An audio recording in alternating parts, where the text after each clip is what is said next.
Hello friends, welcome to aari and craft work. இன்றைக்கி இந்த வீடியோவில் நீங்கள் எல்லாம் என்ன பார்க்க போகிறீங்கன்னா, மாவிலை தோரணம். ஏற்கனவே உங்களுக்கு தெரியும், மாவிலை தோரணம் வந்து நம்ம நூலில் வந்து இந்த இலையை மட்டும் நம்ம பிரித்து நூலில் வந்து ஒன்று ஸ்ட்ராப்லர் பின் அடிப்பாங்க, இல்லைன்னா இதை வந்து இந்த நூலோடு சேர்த்து அட்டாச் பண்ணி விடுவாங்க.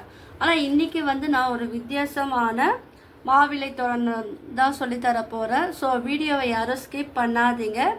என்னுடைய சேனலை இது வரைக்கும் சப்ஸ்கிரைப் பண்ணாதவங்க சப்ஸ்கிரைப் பண்ணுங்கள். இந்த வீடியோக்கு ஒரு லைக் கொடுங்க. இன்றைக்கி இந்த மாவிலை தோரணம் எதற்காக நான் உங்களுக்கு வீடியோவாக நான் அப்லோட் பண்ணுறேன்னா, இப்போ நவராத்திரி வருது இல்லையா, நவராத்திரி தீபாவளி ஃபெஸ்டிவல்லாம் வருது. அப்போ நீங்கள் வந்து சாதாரணமாக வந்து இந்த மாவிலை தோரணம் தொங்க விடுவீங்க. அதுக்கு பதிலாக நீங்கள் இந்த மாதிரி நீங்கள் ரெடி பண்ணி தொங்க விடும் போது அது பார்க்கறதுக்கும் ரொம்ப அழகாக இருக்கும். வாங்க இந்த மாவிலை தோரணம் செய்வதற்கு தேவையான மெட்டீரியல் என்னன்னு பார்த்துடலாம். மாவிலை லாங்காக இருந்தால் இன்னும் நல்லா இருக்கும், இல்லை உங்ககிட்ட என்ன சைஸ் இருக்கோ அந்த மாவிலையை வந்து நீங்கள் எடுத்துக்குங்க. ஃப்ளவர் சாமந்தி எடுத்துக்கலாம், ரோஸ் எடுத்துக்கலாம், இல்லை மல்டி கலர் ஃப்ளவர் இருந்தாலும் நீங்கள் அதுவும் எடுத்துக்கலாம். சிசர், நூல், இதுதான் இதுக்கு தேவையான மெட்டீரியல். உங்கள்கிட்ட ஸ்ட்ராப்லர் பின் இருந்தாலும் அதுவும் யூஸ் பண்ணலாம். வாங்க இந்த சிம்பிளான மாவிலை தோரணம் வந்து எப்படி பண்ணலான்னு சொல்லித்தரேன். ஃபஸ்ட்டு இந்த கொத்தை நீங்கள் மாவிலை வந்து படிச்சிருப்பீங்க இல்லையா, அதுலேருந்து நீங்கள் வந்து சிங்கிளாக நீங்கள் வந்து இந்த மாவிலையை வந்து பிரித்து எடுத்துக்குங்க. இப்போ உங்களுக்கு வந்து லாங்காக வேணும்னா நீங்கள் லாங் மட்டுமே செலக்ட் பண்ணி நீங்கள் பண்ணலாம், இல்லை லாங் அண்ட் ஸ்மால் வேணும்னா அதுக்கேற்ற போல் நீங்கள் இந்த மாவிலையை வந்து நீங்கள் செலக்ட் பண்ணிக்கோங்க. நல்லா பார்த்துக்குங்க. இப்போ வந்து இந்த மாவிலை வந்து நல்லா நீட்டாக இருக்குது. நீட்டானா பெருசாக லாங்காக இருக்குது. இப்போ நான் லாங்காக இருக்கிற இந்த மாவிலையை எடுத்துக்கிட்டு இந்த காம்பு பகுதி இருக்குது பார்த்தீங்களா, அந்த சைடை வந்து நீங்கள் திருப்பிக்குங்க. உங்கள் சைடு இருக்கிறப்பல திருப்பிக்குங்க. இப்போ இந்த பகுதி தேவையில்லை கொஞ்சம், ஏன்னா இது வந்து ஹார்டாக இருக்கும். இதை மட்டும் கொஞ்சம் கட் பண்ணிடுங்க. இப்போ என்ன பண்ணுங்கள், நடுவில் வந்து ஒரு லைன் போல் போவோம் பாருங்கள். மாவிலையில் ரெண்டு சைடும் போவோம். நடுவில் நீட்டாக போகிற அந்த இடத்த மட்டும் நீங்கள் வந்து செலக்ட் பண்ணிக்கோங்க. சிசர் எடுத்து அந்த காம்பு பகுதி நடுவில் வரும் பார்த்தீங்கன்னா, அந்த காம்பு பகுதிக்கு ஒரு சைடு வந்து எந்த லென்த்துக்கு வேணுமோ அந்த லென்த்துக்கு வந்து கட் பண்ணிக்கோங்க. நான் பாருங்கள் இந்த அளவுக்கு வந்து நான் கட் பண்ணி இருக்கேன். இப்போ வந்து அதே மாதிரி என்ன பண்ணுங்கள், இந்த சைடை எடுத்துக்குங்க. எடுத்துக்கிட்டு இதுவும் அதே போல் நம்ம எந்த அளவுக்கு கட் பண்ணுமோ அந்த அளவுக்கு மட்டும் நீங்கள் கட் பண்ணால் போதும். ரெண்டுமே ஈவனாக நீங்கள் கட் பண்ணி வச்சுக்குங்க. இந்த மாதிரி இருக்கும். இப்போ நீங்கள் என்ன பண்ணணுன்னா இதை வந்து திருப்பிக்குங்க. திருப்பிக்கிட்டு இப்போது எந்த சைடு வேணால் நீங்கள் எடுத்துக்கோங்க. ரைட் சைடாக எடுத்துக்கலாம், இல்லை லெஃப்ட் சைடாக எடுத்துக்கலாம். இப்போ நான் வந்து ரைட் சைடு வந்து எடுத்துருக்கேன். இப்போ இந்த மா எல்லையை கட் பண்ணியிருக்கோம் பார்த்தீங்களா, அதை வந்து இப்போ மடிப்பு ஃபோல்டு பண்ணுவோம் பார்த்தீங்களா, அந்த ஃபோல்டிங் மெத்தடில் இந்த காம்பு வருது பார்த்தீங்களா, அதோட மேலே விட்டுட்டு அடியில் வந்து நீங்கள் வந்து எடுக்கணும். நல்லா கவனமாக பாருங்கள். சப்போஸ் உங்களுக்கு புரியல தெரியலனா நீங்கள் மறுபடியும் வீடியோ வந்து பார்த்துக்கலாம், பாஸ் பண்ணியும் நீங்கள் வந்து பார்த்துக்கலாம். இப்போ பார்த்தீங்களா இந்த மாதிரி வந்து உங்களுக்கு ஷேப் வந்து கிடைக்கும். நல்லா பார்த்துக்குங்க. இப்போ லெஃப்ட் சைடு நான் வந்து எடுக்கிறேன். எடுத்துட்டு திரும்பவும் நான் என்ன பண்ணேன், இந்த மா இலையை வந்து இப்படி டேர்ன் பண்ணி அந்த காம்பு பகுதிக்கு அடியில் விட்டு எடுக்கிறேன். இப்போ இந்த காம்பு பகுதியை வந்து லைட்டாக நீங்கள் பிடிச்சிக்கோங்க. நீங்கள் ரொம்ப ஃபாஸ்ட்டாக இழுத்தீங்கன்னா உங்களுக்கு இந்த இலை வந்து கட் ஆகிடும், அந்த காம்போ கட் ஆகிடும். ஸோ இது வந்து பண்ணும்போது கேர்ஃபுல்லாக பண்ணணும். இங்கே பாருங்கள், நல்லா நீங்கள் வந்து ரெண்டு இலையும் ரெண்டு சைடும் வந்து லெஃப்ட்டு அண்ட் ரைட்டும் நீங்கள் வந்து நல்லா கொஞ்சம் பிடிச்சிக்கிட்டு இழுக்கும் போது உங்களுக்கு இந்த மாதிரி ஷேப்பில் வந்து இந்த தோரணம் வந்து உங்களுக்கு கிடைக்கும் பாருங்கள். இப்போ இந்த காம்பு பகுதி வந்து ரொம்ப பெருசாக இருந்தால் நீங்கள் கட் பண்ணிக்கலாம் பார்த்தீங்களா. இப்போ என்ன பண்ணலாம், இதை வந்து இந்த காம்பு இருக்குல்ல, இதை வந்து நீங்கள் லைட்டாக மடக்கி அந்த ஹோல்ஸ்குள்ளே வந்து நீங்கள் விடணும்.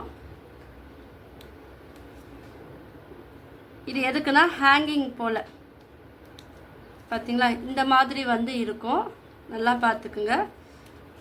இதை வந்து நல்லா கொஞ்சம் இழுத்து விடுங்க. இழுத்து விட்டோடனே இங்கே கொஞ்சம் கேப் இருக்கும். அந்த கேப்பில் வந்து நீங்கள் அந்த காம்பை வந்து நல்லா சொருவி விட்டுருங்க. இப்போ பாருங்கள், ஒரு ஹேங்கிங் மெத்தடில் வந்து இது இருக்கும், தெரியுதா?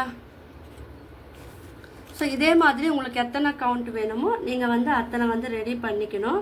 நான் இது மறுபடியும் ஒரு வாட்டி சொல்லித்தரேன். ஏன்னா நிறைய பேருக்கு வந்து எடுத்த உடனே பார்க்கும்போது புரியாது, சில பேருக்கு வந்து புரிஞ்சிடும். ஸோ அதனால் என்ன பண்ணேன், இந்த பாருங்கள் தடிமனாக இருக்கிற பகுதி மட்டும் கட் பண்ணிக்கிறேன். கட் பண்ணிக்கிட்டு இப்போ எந்த அளவுக்கு வேணுமோ அந்த அளவுக்கு வந்து நீங்கள் கட் பண்ணி வச்சுக்குங்க. இந்த மாதிரி நீங்கள் தோரணம் நீங்கள் ரெடி பண்ணி உங்களுடைய வீட்டு வாசலில் நீங்கள் தொங்க விடும் போது அது ரொம்ப அழகாகவும் இருக்கும். பாருங்கள் இதே மெத்தட் தான் 2 சைடும் கட் பண்ணிவிட்டு இப்போ இதை வந்து டேர்ன் பண்ணி இதை வந்து ஃபோல்டு பண்ணி அந்த காம்புக்கு அடியில் விட்டு நான் எடுக்கிறேன். நல்லா பாருங்கள். ஓகேவா? இப்போ என்ன பண்ண இதுவும் வந்து ஃபோல்டு பண்ணுங்கள். இப்படி ஃபோல்டு பண்ணிவிட்டு அந்த காம்புக்கு அடியில் விட்டு நீங்கள் வந்து எடுக்கணும். ரெண்டுமே ஈவனாக இருக்கிற போல் பார்த்துக்க. நம்ம எந்த அளவுக்கு நம்ம கட் பண்ணமோ அந்த அளவுக்கு வந்து கட் பண்ணிக்க. நீங்கள் ஃப்ரெஷ்ஷாக இருக்கும் போது இந்த மாவேலையில் தோரணம் பண்ணிங்கன்னா இன்னும் நல்லாயிருக்கும். இது நான் அந்த இலை வந்து எடுத்து 2 days ஆயிடுச்சு. அதனால் எனக்கு வந்து இது கொஞ்சம் ரஃப்பாக இருக்குது. அதனால் சீக்கிரமாக அது வந்து பிரிஞ்சு போகுது. நீங்கள் ஃப்ரெஷ்ஷாக இருக்கும் போது பண்ணிங்கன்னா இது இன்னும் அழகாக இருக்கும். பார்த்தீங்களா? இந்த மாதிரி வந்து வரும். பண்ணாதீங்க, இதுக்கப்புறம் தான் இருக்குது நம்ம டெக்கரேட்டிவ் பண்ண போகிறோம். இப்போ இதில் வந்து நடுவில் வந்து இது அந்த ஹோல்ஸில் வந்து இதே போல் சொருவி விட்டிங்கன்னா அழகாக இருக்கும். உங்கள்கிட்ட ஸ்ட்ராப்லர் பின் இருந்ததுன்னா இந்த இடத்த அந்த காம்பு பகுதியும் இந்த லீஃப் பகுதியும் சேர்த்து அட்டாச் பண்ணி ஸ்ட்ராப்லர் பின்னால் நீங்கள் வந்து அடித்து விட்டிங்கன்னா இன்னும் கொஞ்சம் ஸ்ட்ரிப்பாக இருக்கும். ஸோ என்கிட்ட ஸ்ட்ராப்லர் பின் இல்லாதனால உங்களுக்கு நான் அப்படியே சொல்லித்தரேன். நீங்கள் பண்ணும் போது இந்த காம்பு பகுதியை சேர்த்து நீங்கள் வந்து லீஃபும் சேர்த்து நீங்கள் வந்து ஸ்ட்ராப்லர் பின்னு வந்து அடைச்சிக்குங்க. இப்போ என்ன பண்ணணும்னா இதை வந்து பாருங்கள் இதே போல் நான் ஏற்கனவே ரெடி பண்ணி வச்சுருக்கேன். இது பாருங்கள் நான் ஏற்கனவே ரெடி பண்ணி வச்சுருக்கேன். இப்போ கவுண்டிங் வந்து உங்களுக்கு வந்து மாவிலை தோரணம் வந்து 9 வேணும் அப்படின்னா நீங்கள் வந்து 9 கவுண்டிங் எடுத்துக்கலாம். 11னா 11 எடுத்துக்கலாம். 21னா 21 எடுத்துக்கலாம். உங்களுடைய வாசல் படிக்கு ஏற்றா போல் நீங்கள் வந்து இந்த மாவிலை தோரணத்தை வந்து ரெடி பண்ணி வச்சுக்குங்க. இப்போ உங்ககிட்ட இருக்கிற ஃப்ளவர் வந்து எடுத்துக்குங்க. அது எந்த ஃப்ளவர் வேணால் எடுத்துக்கலாம். இந்த ஃப்ளவரோட காம்பு பகுதியை வந்து நடுவில் இங்கே கேப் இருக்கும். அந்த கேப்பில் வந்து நீங்கள் இதே போல் சொருவி விட்டிங்கன்னா உங்களுக்கு இந்த மாதிரி வந்து இருக்கும். பாருங்கள் சொருவி விட்டுருங்க. சொருவி விட்டுட்டு இந்த காம்பு பகுதி அதோடு சேர்த்து நீங்கள் வந்து அட்டாச் பண்ணி விட்டுருங்க. விட்டுட்டு ஒரு ஸ்டாப்லர் பின் இருக்குது பார்த்தீங்களா, அதை வச்சு இந்த காம்பு பகுதியோடு சேர்த்து இங்கே பின் அடிச்சிட்டிங்கன்னா இது வந்து கொஞ்சம் ஸ்ட்ரிப்பாக இருக்கும். இப்போ பாருங்கள் இப்போ ரோஸ் ஒன்று சொருவி காமிக்கிறேன் பாருங்கள். இப்போ ரோஸும் வந்து இந்த கேப்பில் வந்து நீங்கள் அட்டாச் பண்ணி விட்டுருங்க. விட்டோன்னே உங்களுக்கு இதை மாதிரி இருக்கும். ஸோ நீங்கள் லீஃபுக்கு ஏற்றாப்புல ஃப்ளவரை வந்து சின்னதாக இருக்கும் போது நீங்கள் பெரிய ஃப்ளவர் யூஸ் பண்ணுங்கள். இந்த லீஃப் பெருசாக இருக்கும் போது நீங்கள் பெரிய ஃப்ளவர் யூஸ் பண்ணும் போது அது உங்களுக்கு வந்து அழகாக இருக்கும். ஸோ இந்த மாதிரி வந்து நீங்கள் ரெடி பண்ணி வச்சுக்கோங்க. இப்போ இது 3மே அட்டாச் பண்ணிடுங்க. இப்போ நான் இந்த ரோஸ் வந்து இதில் அட்டாச் பண்ணியிருக்கேன் பார்த்தீங்களா. இப்போ இதோட காம்பு பகுதி இந்த லீஃப் இது ஒரு காம்பு பகுதி சேர்த்து ஒரு ஸ்டாப்லர் பின்னில் நீங்கள் அடிச்சிட்டிங்கன்னா இது வந்து ஸ்ட்ரிப்பாக இருக்கும். இதே போல் நீங்கள் வந்து ரெடி பண்ணி வச்சுக்குங்க. நான் ஏற்கனவே பாருங்கள் ரெடி பண்ணி வச்சுருக்கேன். கவுண்டிங் பார்த்துக்குங்க. நான் வந்து 9 எடுத்துருக்கேன். உங்களுக்கு எத்தனை கவுண்டிங் வேணுமோ அதை வந்து நீங்கள் வந்து எடுத்துக்கலாம். பார்த்தீங்களா? இந்த மாதிரிலாம் நீங்கள் வந்து செட் பண்ணி வச்சுக்கோங்க. இப்போ வந்து த்ரெட்டில் வந்து அதை எப்படி கோக்கலான்னு நான் சொல்லித்தரேன். ஃபஸ்ட்டு என்ன பண்ணுங்கள், லென்த்து வந்து பார்த்துக்குங்க. த்ரெட்டை வந்து நீங்கள் எடுத்துக்கோங்க. உங்களுடைய வாசல் வந்து எத்தனை அளவு இருக்கோ அதுக்கேற்றப்பல நீங்கள் த்ரெட்டை வந்து கட் பண்ணிக்கிட்டு இப்போ நம்ம ஹேங்கிங் போல் பண்ணி வச்சுருக்கோம் பார்த்தீங்களா. இப்போது அந்த அதுக்குள்ளே விட்டு நீங்கள் 1 by 1 வந்து நீங்கள் இதே போல் வந்து ஆட் பண்ணிக்கிட்டே வாங்க. நூலை எடுத்துக்கிட்டு இதுக்குள்ளே நீங்கள் வந்து ஆட் பண்ணிக்கிட்டே வரணும். பாருங்கள் இந்த த்ரெட்டுக்குள்ளே வந்து இந்த மாயலையை வந்து நீங்கள் ஆட் பண்ணிவிட்டு நீங்கள் ஒரு ஸ்டாப்லர் பின் போட்டால் மட்டும்தான் நிற்கும். நீங்கள் என்ன பண்ணுங்கள், இந்த லீஃபோட காம்பு பகுதி வந்து நல்லா வந்து கிட்ட வர அப்புறம் நீங்கள் சொருவி விட்டுருங்க. அப்புறம் உங்களுக்கு வந்து த்ரெட்டில் கோத்துட்டு நீங்கள் என்ன பண்ணணும், இந்த லீஃபு இந்த ஃப்ளவரு இந்த காம்பு பகுதி ப்ளஸ் வந்து நம்ம இந்த த்ரெட்டு ஆட் பண்ணோம் பார்த்தீங்களா, அது எல்லாமே சேர்த்து வச்சு நீங்கள் ஒரு ஸ்டாப்லர் பின் வந்து அடிச்சிருங்க. அப்போ தான் வந்து அது ஸ்லிப்பாக நிற்கும். இதே போல் உங்களுக்கு எத்தனை கவுண்டிங் வேணுமோ அதே போல் நீங்கள் ரெடி பண்ணிக்கோங்க.